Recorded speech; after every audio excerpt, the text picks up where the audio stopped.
All right, ladies and gentlemen, it is time to talk about yet again Suicide Squad Kill the Justice League. Yes, this is the game that has honestly been in the news more so than actual success within the game itself. It is amazing to me to see a live service game get talked about this much in anything other than a positive light. It is getting completely destroyed and has been for months now. And you know what?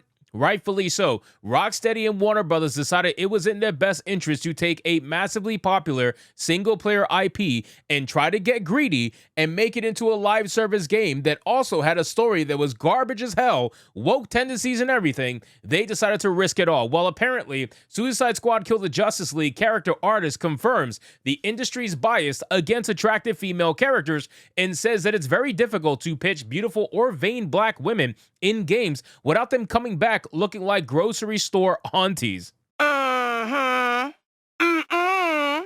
Uh-huh.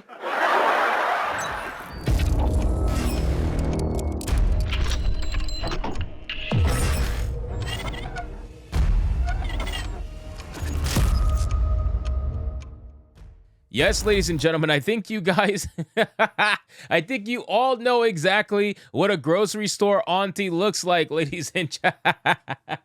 This is fantastic. And you know what? I'm very happy to see people actually coming out and speaking out about this because listen, I've said so many times and I will continue to say this, no matter how garbage the mainstream gaming industry is, let it be known that there is a lot of people within that industry that are not for this nonsense and they so desperately want to speak out, but they can't do so for a multitude of different reasons. If they're under an NDA, they can't speak out. If they're not under an NDA, they can't speak out because they're going to risk losing their jobs. It's not even a risk. It's pretty much guaranteed that if you speak out against the woke mob, you're going to lose your job, guaranteed, depending on your studio, which most of these studios are woke. They're essentially led by woke psychopaths. That's basically it. So you will lose your job. So what do, right? What do? Well, they normally fight behind the scenes, right? They're the ones who end up leaking stuff to gamers. They're the ones that end up leaking stuff to the press. They're the ones that end up kind of becoming whistleblowers, essentially,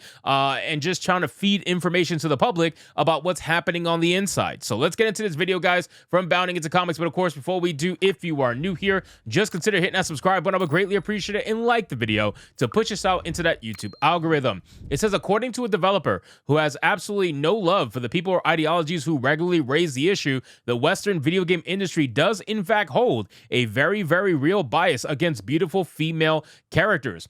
Confirmation to this fact was provided by Del Walker, an industry character artist whose credits include such notable titles such as Batman Arkham Knight, Star Wars Jedi Survivor, The Last of Us Part 2 Remastered, and Suicide Squad Kill the Justice League. Now, hey, these are some strong titles. These are strong titles that this person worked on. So I don't want to hear this nonsense about, oh, they don't have a proper history. No. This person has worked on some top tier fucking titles in terms of production, in terms of development costs, in terms of just overall scale. You know, you're talking about Batman Arkham Knight, huge game. Star Wars Jedi Survivor, huge game. The Last of Us Part 2, no matter how much it was hated, still was a huge game. And Suicide Squad, $200 million fucking budget. So he's worked on some massive games.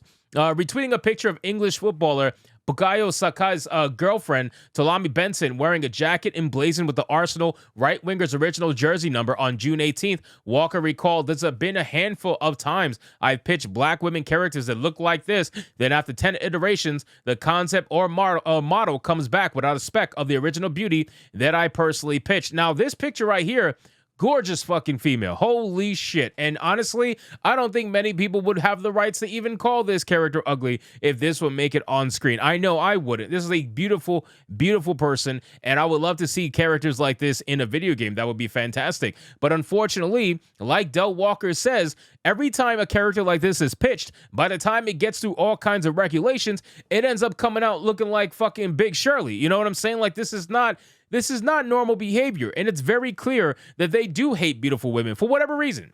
Some people will say it's an attack on femininity, and I think there's some truth to that.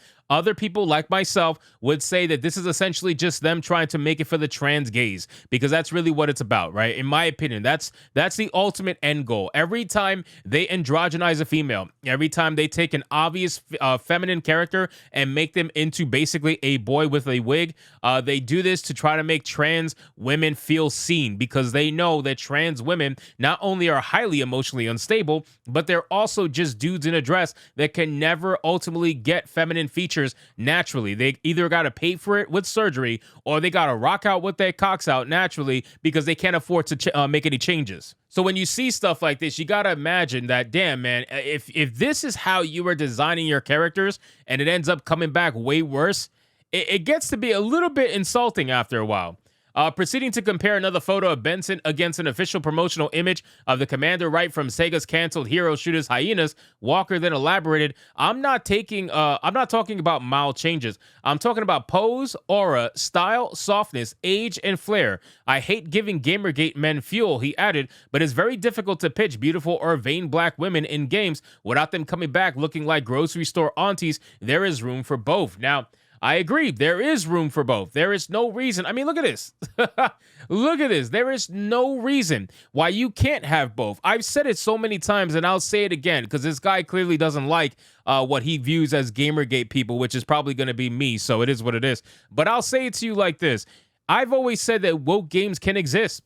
It's just a thing. It can exist. Absolutely. You can make your own games and make them as woke as you fucking want. That's perfectly fine. Look at the Concord shooter that's happening with PS5 right now. Brand new IP, woke as shit. They're allowed to do that. That's okay. What a lot of people end up having issues with is when you wokeify something that wasn't woke in the first place. That's when people tend to have a meltdown about it. Otherwise, when you make your own game, hey, are we going to roast you for it? Yeah, probably, because it's the internet. It is what it is. Are we going to make fun of you for it because the ideology is inherently stupid? Yeah, probably. But can you do it? Can you make it and ultimately it's perfectly fine? Nobody can really say shit about it? Yeah, you can. You can make the game. But what you need to be okay with is understanding that you're not going to have a mainstream audience. I would hope that you have the business sense to not invest a massive amounts of money into an extremely woke project, because you are not going to get the return on your investment. This has been proven almost 9 times out of 10 to be true.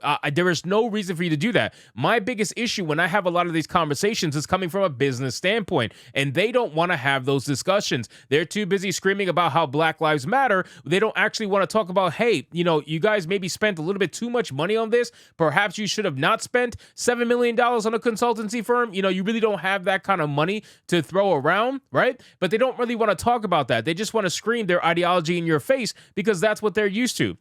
Met with the anecdote from indie developer Richmond Lee.